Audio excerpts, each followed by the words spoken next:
Halo semuanya, kembali lagi bersama saya di channel Imanime Celebes, sebuah channel yang akan membahas tentang semua hal unik yang ada di Sulawesi Selatan dan masih banyak lagi. Di video kali ini, kita akan kembali melanjutkan serial Ila Galigo. Dan kini, kita telah berada di episode yang ke-74. Oke, sebelum kita memasuki pembahasan, seperti biasa, saya mengajak teman-teman semua buat yang belum subscribe supaya bisa terlebih dahulu tekan tombol subscribe-nya, supaya channel ini bisa terus memberikan informasi, hiburan, serta wawasan kepada kita semua. Oke? Kalau sudah, langsung saja. Mari kita masuk ke pembahasan. Inilah dia Ila Galigo series episode yang ke-74.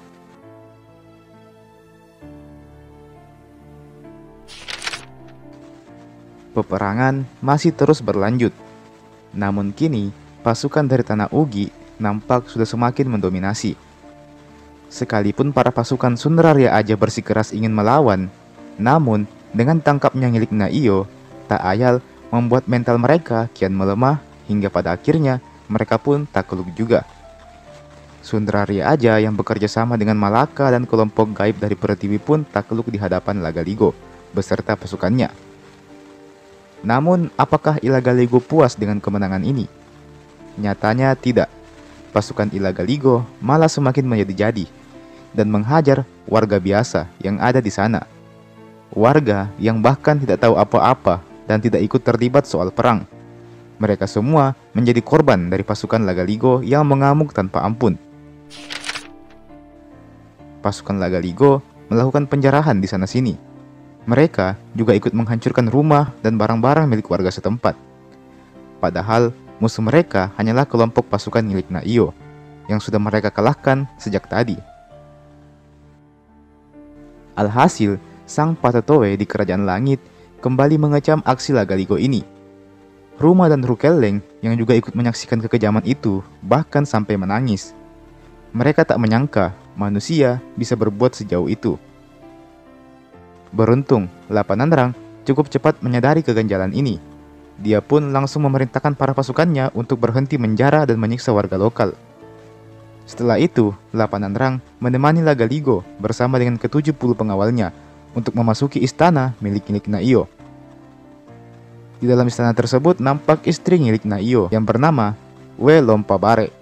Dia menangis terseduh-seduh meratapi kekalahan suaminya. Lapamusureng hendak menenangkan wanita itu, namun buru-buru Lagaligo melarangnya. Lagaligo tidak peduli dengan istri dari lawannya ini. Fokusnya saat ini adalah menjarah harta rampasan perang sebanyak mungkin. Alhasil, istri Ngilik Naiyo ini bersama dengan semua harta rampasan perang dibawa menuju ke kapal Lagaligo. Bersama mereka ikut pula Ngilik Naiyo yang nantinya akan dijadikan tukang sapu galangan sabung ayam milik Lagaligo. Lapananrang awalnya menyarankan agar mengeksekusi saja Ngilik Naiyo ini. Namun Lagaligo menolak hal tersebut. Nampaknya dia masih belum puas mempermalukan Ngilik Naiyo. Lagaligo kemudian teringat dengan istri barunya di Punyananting. Dia teringat kalau belum sempat memadu kasih dengannya. Alhasil, Lagaligo menunjuk seorang bangsawan Sunraria Aja untuk menggantikan posisi Ngilik Naiyo sebagai raja.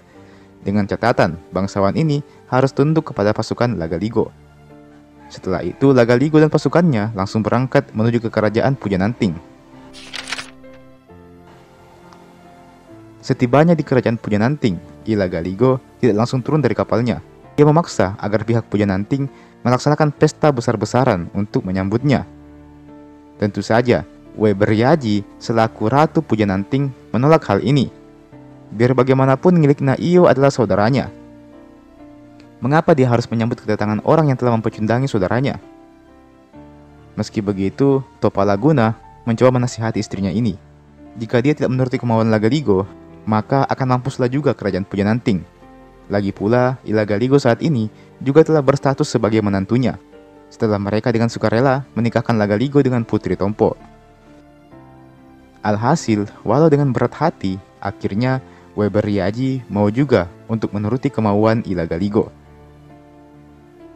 Sesampainya di istana, Lagaligo mendapati kursi pelaminan sedang kosong. Spontan, dia pun langsung marah dan mencari di mana istri barunya. Alhasil, Putri Tompo ini pun datang, walau dengan sedikit perasaan sedih. Dia merasa keberadaannya tidak lebih hanya sebagai alat jaminan agar Lagaligo tidak menyatakan perang dengan kerajaannya. Putri Tompo pun hanya bisa pasrah dengan situasi yang dihadapinya saat ini. Melihat kecantikan Putri Tompo, para pasukan Lagaligo banyak yang memberikan komentar. Lapanandrang menganggap kecantikan Putri Tompo ini setara dengan Iwe Cudaix waktu masih muda.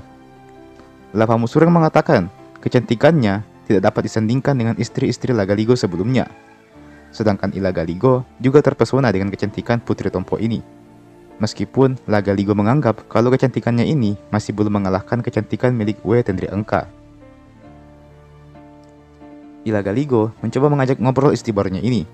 Namun nampaknya Putri Tompo tidak mau bicara. Entah karena dia malu atau justru ketakutan. Alhasil, Lagaligo pun mengambil jalan pintas. Iya, dia membopong istrinya tersebut masuk ke dalam kamarnya.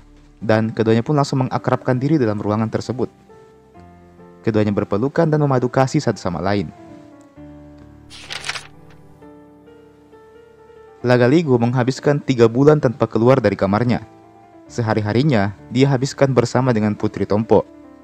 Tentu, Lapanandrang dan yang lainnya jadi bosan dengan hal ini.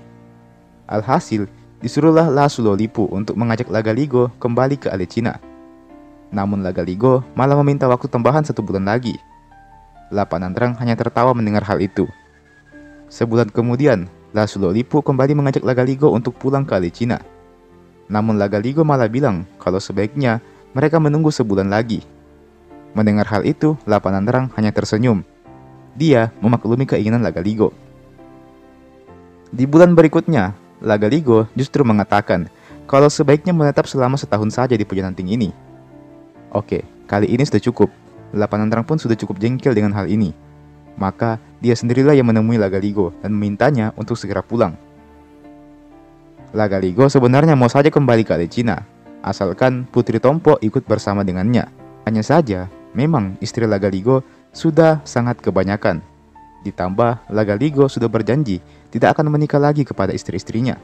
Maka tentu Lagaligo tidak berani membawa seorang istri baru ke Alecina. Alhasil Lapanandrang hendak pergi meninggalkan Lagaligo sendirian.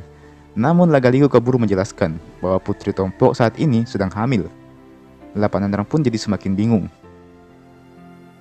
Putri Tompo sendiri mau-mau saja dibawa ke Alecina karena nampaknya dia sudah jatuh cinta kepada Lagaligo. Hanya saja jika dibawa ke Alecina, maka akan terjadi peperangan antara para istri Lagaligo dan yang lainnya. Beruntung Lagaligo berhasil menipu Putri Tompo ini. Dia mengatakan bahwa ada pemali dari nenek buyutnya, yakni Batara Guru, yang mengatakan bahwa tidak boleh membawa seorang wanita yang sedang hamil berlayar. Lagaligo berjanji dia hanya akan mampir sebentar di Alecina untuk pamit kepada ayah ibunya. Setelah itu, dia akan langsung kembali ke Pujananting. Meskipun sedikit menangis, namun akhirnya Putri Tompo setuju juga dengan hal ini. Lagaligo pun segera berpamitan kepada We Beriaji. We Beriaji bersyukur akhirnya si Lagaligo ini mau pergi juga. Semoga dia tidak pernah kembali lagi, demikian batinnya. We Beriaji juga sempat meminta agar Ngilik Naiyo dilepaskan saja. Namun Lapanandrang tidak menyetujui hal itu. Ngilik Naiyo sudah dipersiapkan untuk menjadi tukang sapu galangan sabung ayam. Demikian ujarnya. Sebelum berangkat, Lagaligo sempat berpesan, jika anaknya lahir nanti dan dia belum tiba di Pujananting, maka hendaklah anak tersebut diberi nama Lama Panganro, yang bergelar Toma Parumpa. Arti dari nama itu adalah orang yang suka berperang. Demikian pesan Lagaligo. Alhasil, berangkatlah Ilagaligo untuk kembali ke Alecina. Lagaligo melambaikan tangannya kepada sang istri tercinta di kerajaan Pujananting. Dia yang awalnya mau pergi berperang, tahu-tahu pulang sudah punya istri baru, dan istrinya itu sudah hamil pula. Demikian batin Lapamusureng. Dia tidak habis pikir dengan perilaku tuannya ini. Meski begitu, satu hal yang pasti, misi berhasil diselesaikan. Lapamusureng pun tersenyum tipis sambil menatap lautan. Dia juga rindu dengan kampung halamannya di Alecina.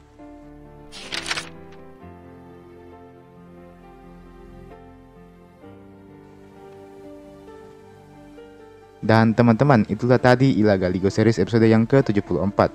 kita akan lanjutkan lagi beberapa hari setelah video ini saya upload. Jadi silahkan stay tune terus di channel ini, oke? Jangan lupa untuk like ini video, jangan lupa untuk share ini video, jangan lupa juga untuk subscribe ke channel ini. Nyalakan juga loncengnya, supaya tidak ketinggalan kalau ada video baru yang saya upload di channel ini. Oke?